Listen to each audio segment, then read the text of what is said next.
Mbali na manyumba mlio nazo hapa, muko na soko, muko na mall hapa, muko na street, mnaweza kufanya shopping.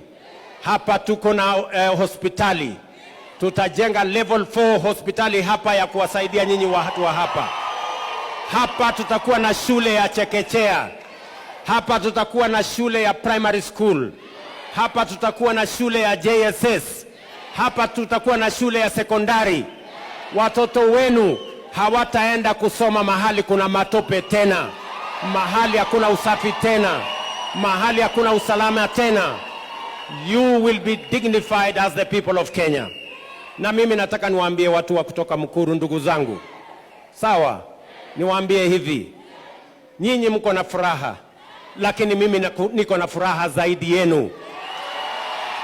Mimi niko na furaha zaidi yenu, kwa sababu ndoto yangu leo imetimia, ya kwamba inawezekana kumuinua mnyonge kutoka pale mavumbini na kumpandisha hapa kwenye gorofa, aishi kama Wakenya wengine, ili neno la Mungu la Biblia litimie, vile nilivyosema katika uchaguzi, ya kwamba Zaburi 113 mstari wa 7 na 8, neno la Mungu linasema, Mungu humuinua mnyonge kutoka mavumbini, akamketisha pamoja na wafalme.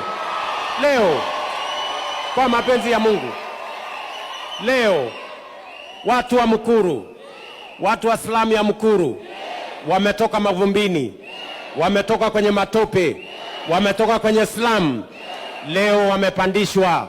Ndio hawa wako hapa estate, hapa ground floor, hapo second floor, pale third floor, pale fourth floor, pale fifth floor, pale sixth floor, pale seventh floor, pale eighth floor, pale ninth floor, pale 10th floor, pale 11th floor.